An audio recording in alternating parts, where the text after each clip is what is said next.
My mental health is all jacked up from this pregnancy journey. Even though this pregnancy is going fine, I'm a hot mess. So I'm going to talk about what is going on here. There's like some weird stuff happening. And I'm also going to talk about the cravings I had. Didn't expect the majority of these.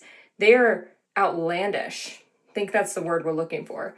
So let's get into the nitty-gritty of it, okay? If you're like not fully embracing your pregnancy or you're struggling, I want to kind of be there for you and say, you're not alone. This is going to happen. So here's how I am doing at 13 weeks. Okay, so first and foremost,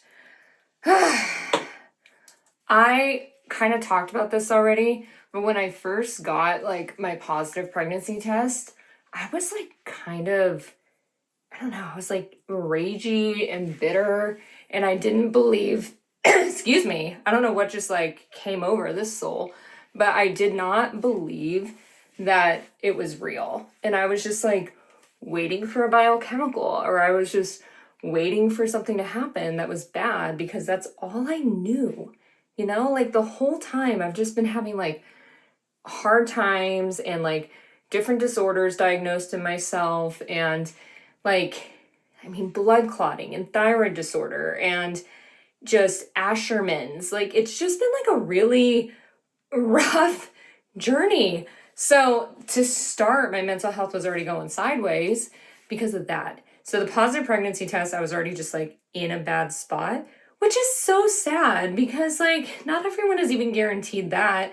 And then you get it and then you're like negative. So then there's like that shame and that guilt about being negative when you get what you want, which is so messed up, but it's the reality of it. You know, you're like, anxiety is training like a defense mechanism against joy because you want to protect yourself, even though at the end of the day, if you have a loss, you're not protected, you're still going to be sad.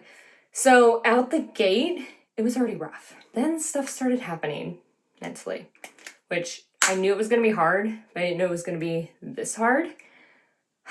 Okay. I was isolating. And I know that seems like kind of not a big deal, but I wasn't telling family. I wasn't telling like my parents. I'm so close to my parents. I wasn't telling my best friend. I wasn't telling my cousin who has helped me. And I was trying to stay in the house. I was having all these fears about like my body changing and being touched. And I just didn't want anything to do with anyone at all asking me. I was avoiding social situations, even though wow, that was a really good job at that word. But I was avoiding social situations, and it was just like kind of painful. Basically, anytime I even wanted to tell somebody, like I would tell them. Like it started with 2 of my sisters, and I let them know, and they're like very understanding people, and they knew not to like ask me questions or bother me about it. So I felt pretty safe with them.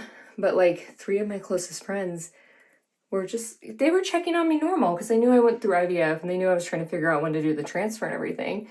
But I would just screen them. Like I wouldn't talk to them. And I would ignore their calls, and I would not update them, or I would make up some like excuse about being busy at work. It just kind of got to the point where it was just me and my thoughts all the time, which is not the healthiest place to be when you're going through heavy anxiety. Now, granted, I'm giving myself grace because I don't know how to navigate this. I don't know how to navigate a 4th pregnancy with no children, with my body changing, with all these bad things happening to me. Sure, I can like have a free pass, but looking back, it wasn't really that healthy. And if I'm being honest, I'm still doing that. Like, I completely avoided a family reunion, and there were relatives that came in from Europe. Now, granted, they do come like semi-frequently, so it wasn't like I never see them, but still, like, you kind of want to just, you know, see your family from Europe when they're there. But I had such a fear of people asking me things and me like spontaneously crying because on top of everything else, like your hormones are jacked. So you're processing trauma, your hormones are jacked. You are, if you're like me, you don't want to be touched at all. Like, holy shit, keep your hands off me. I don't even know how I'm going to handle that later. But I'm just like in a pretty dark place. And I'm still trying to figure out how to kind of get out of that. I'm still, like, I've told my best friends and I've told my parents and such, but I'm still like avoiding calls and avoiding questions. And I'm referring to this pregnancy as my situation, like some shame spiral. What? Hold on. She's beauty and she's grace. And I don't need to be. Like, this is what I was working on and working for. But I'll tell you, when you're like going through IVF and it's step after step after step after step after step, and then you get what you want, you don't really like study how to handle that part. You're just over here hoping nothing bad happens 24/7 and confused and hormonal and not knowing how to handle the people around you. And it's a really weird place to be. So I'd share that if anyone's dealing with that as well. So now where I'm at is I am trying to kind of lighten up. Like I said, I've told, whoop, I just broke my whole eyeshadow. I'm dropping my sunscreen. I'm breaking my eyeshadow. Like, do you see what I'm working with? I am a walking liability. And my cat is screaming out there. Like, we're all thriving here today. 10 out of 10. Fantastic. I don't even know what I was talking about. Basically, things are hard. And I cry on a dime. And I don't want people talking to me, asking me, doing anything with me. And that's it. Which is sad. Because this is supposed to be a joyful time. And I am very disconnected from it. Like, extremely. I'm like I think I'm almost in denial. I think that's a good way to put it. I'm in denial that this is happening to me. Even though I'm showing early, which is like really messed up when you're going through this. And I'm just like, I mean, I might be pregnant, maybe. I don't know. Maybe not. So your girl's in therapy for this. So as I progress with these videos, it's going to be really interesting when I get to the point where people think they can touch you. I'm going to try to be a good citizen when that happens. Set some boundaries without biting people. It's a very good goal for me, I think. Now that I rambled about that, I would like to talk about, also, I'm trying to do my makeup over the phone because I've never like done it in the phone. Like maybe one other video when I was talking about why I haven't gotten Botox yet, which is still a thing. I'm not judging you if you have it though. I want it eventually, just not yet. My cravings. Let's talk about whatever jalapeno child I am growing because she is going to be like one spicy MF. I am kind of grossed out by what I was wanting. And it was interesting how it slowly progressed. So give me just a moment to put my black eye on and I'll tell you. Decent. So in the beginning, when I first, like the first couple weeks, all I wanted was sweet. Like I wanted specifically chocolate chip cookies. I wanted bakery style. I didn't want like that Chips Ahoy crap. Like get that away from me. I was like, if it's not a good quality cookie, I'm not interested. So I would say that lasted for the first, maybe up until 4 weeks. And what really kicked off in the beginning was I wanted chocolate milk specifically with my own milk because I'm a little bit crunchy about it. I want like organic milk, and I think I was having a 2% organic milk, and I wanted to make it myself with my own chocolate syrup because I didn't want too much chocolate, but I wanted like the right milk. Yeah, it was a whole thing. So I actually replaced my coffee with chocolate milk in the morning, which is kind of adorable. Like that's a little bit sweet, you know? It's like a childhood comfort. And when you're going through all that mental health spiral and you're just like starting your day with chocolate milk, like that's kind of cute. My sister told me that. I was like, oh yeah, you're right. There is a positive in here. Found it. But so that was one of the main things was cookies and chocolate milk. I am 5. There you go. But then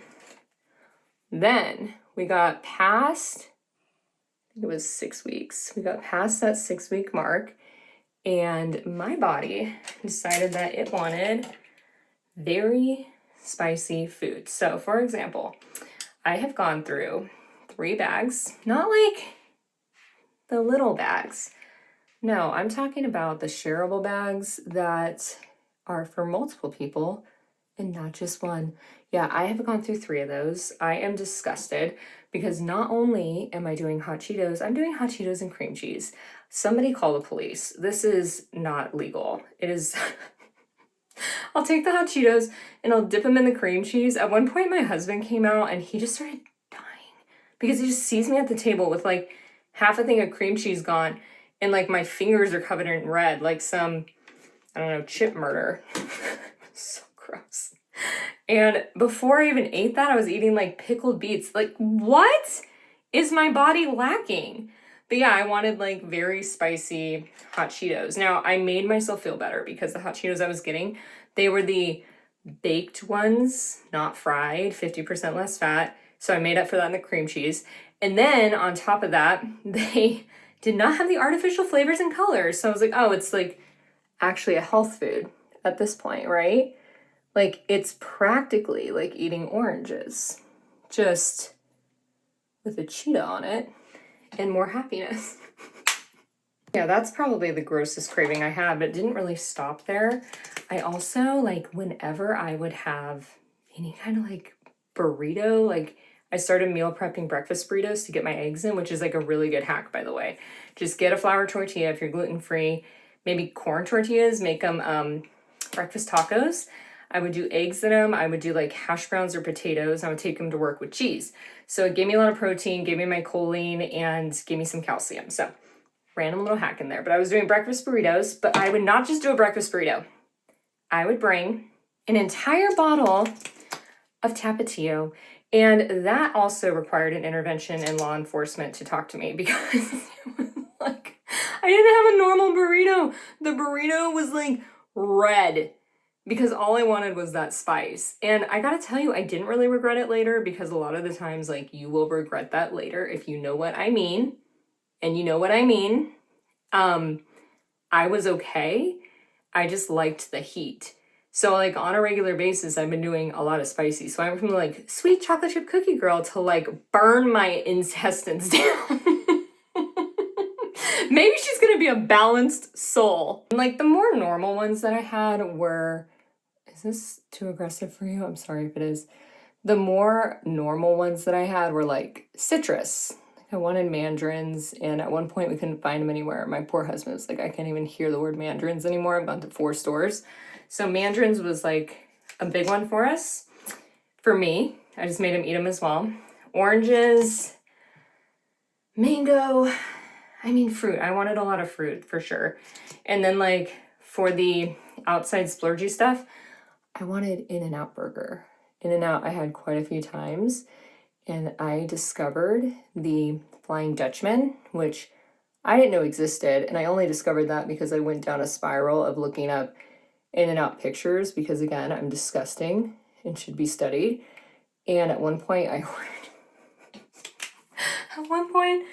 ordered a double fries, 2 single, like it wasn't the Flying Dutchman, it was like 2 single patty, cheese, onion as the bun, and I ordered a soda, even though I was like, I'm gonna monitor the soda, I know the caffeine and everything, so I only had a little bit, but I just like destroyed all that in a single sitting.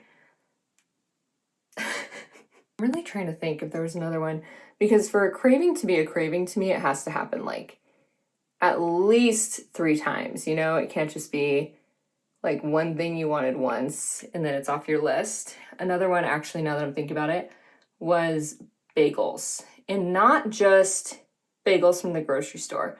No, girl. I wanted New York bagels. I did not want some Einstein Bros or whatever from a bag from the grocery store. Sad, pasty, cuts like a rock.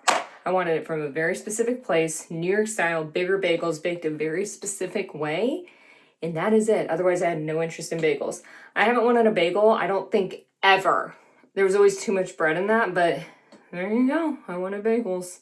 And then actually the last thing was bubbly water, carbonated beverages. And here's the thing about carbonated beverages during your first trimester that I'm sure the internet warns you about, but guess who didn't listen to that?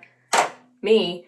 When you are eating things like spicy food, I need to find my lips. Hold on. When you are eating things like spicy food or sweet food or rich food or In-N-Out, and then all you want is a carbonated beverage, I'm going to give you a guess as to what happens to you. You look 8 months pregnant immediately. You're eating like the weirdest food. You're already wrecking your GI system. And then you're adding a party, like a bubble party to it. And so you're trying to sleep and you're like, I hate everything, but I'm going to do it again tomorrow. Don't care. It's going to happen again tomorrow because I love the bubbles and I love the In-N-Out and I love the spice and I don't know what's happening there, but we're going to get through it. We're going to get stronger and we're going to do it again. And that was, I think, one of my biggest regrets. And I've moved on from that since then. I've like not added bubbles to chaos, which, you know, it makes for a story now. It was gross, man. Don't do that. Or do it and tell me about it. Okay, so that is my summary of how my first trimester is going. And I think I've gained like 6 or 7 pounds. And I'm trying to give myself a little grace on that because a part of it was stress eating. And I can't blame the hormones because I've already committed to the crime on here. I gotta tell you, I don't think that hot Cheetos helped. I don't. And I don't know if In-N-Out was the right call, but I am still getting my fruits and vegetables and I'm trying to track my food to get my protein and all this stuff. And I'm trying to go to the gym and wear my heart rate monitor and move and all this stuff. But it is very easy for me to be hard on myself, way too hard on myself, especially for somebody that lost all the baby weight from like the no baby times and now is gaining it quickly back. No one talks about what a mind that is. I won't make you sit through me styling this share hair. I'm just gonna actually carry on with my day. But if you're feeling any of those things and you need a place to drop it with somebody that you've never met, that's not part of your circle, where you just want a little bit of validation, feel free to leave it below and I'll hype you. And this is kind of a message to myself too. We gotta start being nicer to ourselves. My therapist told me I need to keep a gratitude journal because apparently calling myself a bowling ball with eyelashes is not appropriate in this world. My dark healthcare humor is coming in hot and I think it's funny, but I'm also a little jaded. So anyway, have a wonderful rest of your day and thank you for tuning in to Makeup with me. Bye.